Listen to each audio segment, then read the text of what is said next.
The annual ESPN roster outlook for all 32 NFL teams has dropped, and we react here on Chicago Bears Now. My name is Harrison Graham. ESPN gives the Bears the 15th best roster and projected starting lineups heading into training camp. Now, when you're watching this, maybe day one of training camp has happened, whatever. Not sure when I'm publishing this yet, but 15th, okay, I think that's probably fair. I might be a tick higher on it, but top 10 might be a stretch, so I can live with this. For reference, last year they had it 17th, so I would argue improved more than just 2 spots this offseason, but we were probably all a little bit higher on the Bears roster last year than we should have been. As far as the NFC North goes, they had the Lions 3rd, the Vikings 11th, the Packers 14th, and the Bears 15th. I think if you asked me to rank the entire roster of all 4 NFC North teams, I would still go Lions 1. The roster is still loaded. The Vikings roster overall is probably better than the Bears. I would agree with that. I think I'd flip the Bears and the Packers, though. I do think I would flip that. But all 4 in the top 15, going to be a tough division again. I could see all 4 being in the top 10. So going to be very interesting to see how it plays out. We'll break this down in further detail as there's some quotes I want to get into. But we did this video last year. We reacted to this ESPN lineup video last year, and we picked up 3,089 likes. Can we top it this year? Can we get to 3,100 likes on today's show? Prove me wrong, because it's a high number. Not sure you guys can do it. So hit that like button if you want to prove me wrong. Okay. The biggest strength, and this is weird to say, ESPN says the Bears' biggest strength on the entire roster is the offensive line. Here's what Mike Clay of ESPN had to say. He said, could have got a few directions here, receiver, tight end, defensive back, but Chicago's O-line has a shot to be one of the league's best. That might seem silly considering the Bears allowed a league-high 68 sacks last season. All 3 interior positions were upgraded. Left guard Joe Thuney, center Drew Dahlman, and right guard Joda Jackson. Next to standout tackles, Braxton Jones and Darnell Wright. Standout for Braxton, that might be a stretch, but I hear what he's saying. The interior was clearly the area that needed to be cleaned up. And it's still, I don't know if it's just ghosts of Bears offensive lines past or whatever it is. I haven't seen this group play yet. I'm still it's still weird to say and even believe almost. It's is this actually the best part of this roster? Is the offensive line the strongest position group on this team? On paper, I certainly understand it, because if your biggest weakness is, at worst, Braxton Jones at left tackle, who's been serviceable to above average, you have an all-pro at left guard, you have a top 10 center in Drew Dahlman, you have, if healthy, I think an above-average guard in Jonah Jackson, and Darnell Wright, who I think is ascending tremendously. I understand the thought process behind it. Ozzie Trapillo's in the mix, Kron Amagaji. It's just weird to actually almost believe. You almost just assume something's going to go wrong, and I don't want to put that out there, but we've just seen so many bad offensive lines. But I think about all the position groups. I guess defensive back or receiver, the only ones I would consider. I guess tight end as well, but it's certainly in the mix, if nothing else, so I can't really push back on it too hard. Now, there are questions with the offensive line. This is not just it's guaranteed to be one of the best in the league. You do have to figure out left tackle. Is it Braxton? Is it Ozzie? Is it Karan? And you have to figure out who your backup interior guys are, because the backup tackles are pretty easy. Whether it's, let's say Braxton wins the job. Okay, Ozzie Trapillo is probably the swing tackle. Karan could be your 4th tackle / maybe you kick him inside. Does he emerge as a backup interior lineman? Do you work him in at guard? Is Ryan Bates healthy? I've got questions there. Doug Kramer, Bill Murray, Luke Newman, you got a lot of question marks there. So you need some depth on the interior, need a guy or two to emerge. But, man, that starting 5, it's enticing. Hopefully it comes together and gels the way we hope and think it can. Biggest weakness, running back. Now, my initial reaction is I think edge is a bigger weakness, but Montez Sweat's probably a better player than DeAndre Swift, so they're probably leaning on that. Here's what Mike Clay had to say about the Bears running back room. He said, Chicago's roster is in pretty darn good shape, so this is more about that and less about what is a passable running back situation. DeAndre Swift was busy in his first season in Chicago, finishing top 10 in snaps, carries, and routes. though he was limited to 6 touchdowns and averaged a career low 3.8 yards per carry. Roschon Johnson, 3.7 yards per carry on 136 carries. That's through his career, by the way. Is the primary backup. Could be pushed by 7th-round flyer Kyle Monangai. And I think the word passable is fair. I think DeAndre Swift will be more efficient behind this offensive line. Now, is he going to go from 3.8 yards per carry to 5? Probably not. Like, give me 4.2, 4.3. I'll live with that. He's not a great vision back. But he's got to kind of limit himself a little bit, right? And not try to hit the home run every time. That's something Eric Bieniemy and Ben Johnson have both spoken at length about this offseason. But even in a down year from an efficiency standpoint, he still put up over 1,300 yards. It's not like the guy was a total bum last year. He's still a good football player. Is Roschon the second guy? Is it Monangai? Those are certainly fair questions. I still think edge is the bigger question mark / weakness overall. But I think Mike Clay said it best. Like, this is a passable group. It's a passable situation.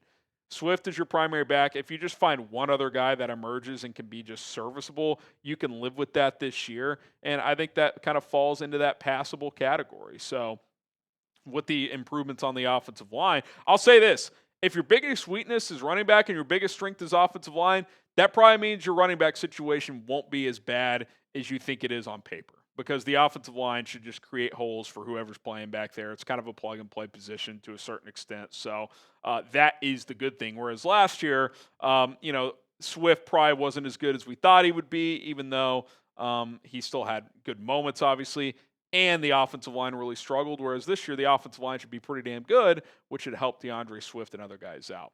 Get yourself a Bears cutoff hoodie, 40% off. 40% off. It was $55. It's currently $33. Chatsports.com/Bears hoodie is the link. It's right there. Good looking hoodie. Check it out. I've got one myself. You guys should too.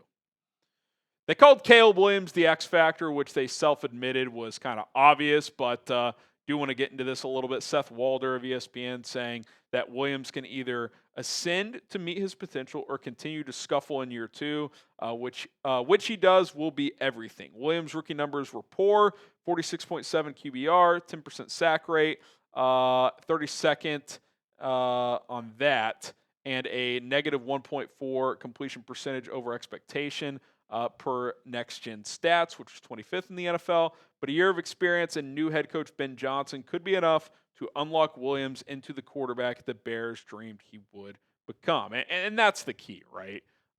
Certainly Caleb had his flaws last year and, had some bigger accuracy issues at times, and we would have thought, especially on the vertical passes and stuff like that. But he still put up, pretty decent rookie quarterback numbers and, slightly below average, I would say, league QB numbers just from a raw statistical standpoint. Now, held on to the ball too long, didn't take chances often, so there's certainly flaws that have to be cleaned up. But you bring in Ben Johnson, the skill group is good. Most importantly, arguably, outside of Ben, the offensive line should be a lot better. And so there's reason to think that Caleb Williams will improve just also from being in the league for a year. The question is how much, and that's what I keep asking. How much can he ascend? Can he go from being below average to average to above average? Can he be really good? Can he be a top 8 quarterback? Can he be awesome? I don't know. I don't know how much he can jump from year 1 to year 2. I think top 10's on the table. I also think if we looked up at the end of the year and it's like, yeah, he's like the 16th best quarterback, which would still be an improvement, and you'd feel okay about his trajectory. I think if you told me he's somewhere between like 11 and 15, we'd sign up for that. If he's top 10, you're thrilled. Like I think that's what you're hoping for if you are a Bears fan. So this team will go as far as Caleb takes it because it's going to be a better team. How better? How improved? Can they win the division? Those questions are answered based on how much Caleb Williams improves and ascends in 2025. Will Caleb have a true breakout in 2025? Will he take a monster step forward? Type Y for yes, he will, or type in for no, he will not. Non-starter to know, the last thing they kind of broke down before we look at their starting lineup projections. Austin Booker, who is noteworthy because after Montez Sweat and Dayo Dengbo, you don't have a true third edge rusher. Austin Booker probably has the best chance to earn that role. Aaron Schatz wrote this up on Booker. He said there's very little depth on the edge, so the Bears will need contributions from Booker, a fifth-round pick in 2024. Booker had 1.5 sacks and 8 pressures last season, according to FTN data. Charting, that was less production than departed edge backups Darrell Taylor or Jacob Martin. Now, I'm not chomping at the bit to want Darrell Taylor back or even Jacob Martin, but it is noteworthy, and it is a point that we've made, is that the depth at edge, it's just not good. It's not good / not proven. Maybe Austin Booker will be good, but he's mostly unproven at this point.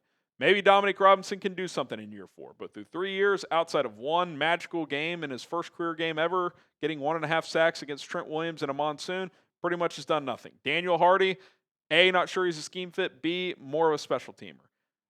Is Jamry Chroma, Xavier Carlton, is one of these guys going to emerge and contribute? Seems like a stretch. I've got pretty big concerns about the edge position. To me, if Montez Sweat goes down, that edge group's pretty weak. It's already not great. It's pretty weak if you lose Montez Sweat.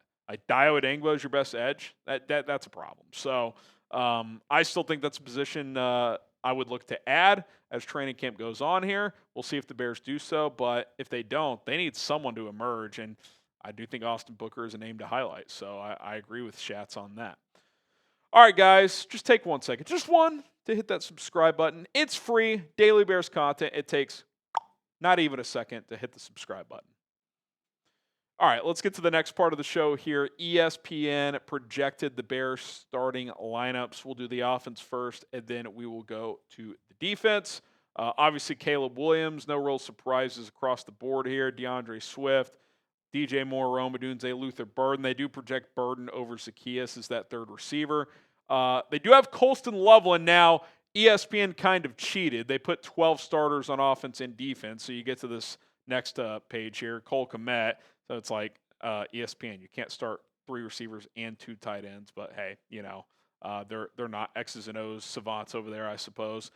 Braxton Jones, Joe Tooney, Drew Dahlman, Jonah Jackson, Darnell Wright. They do have Braxton winning that left tackle job, so that is noteworthy. I would love to ask, are you projecting Colston Loveland or Cole Kmet to be your true tight end 1? Now, they're both going to play a lot, but that is a question I would love to have answered.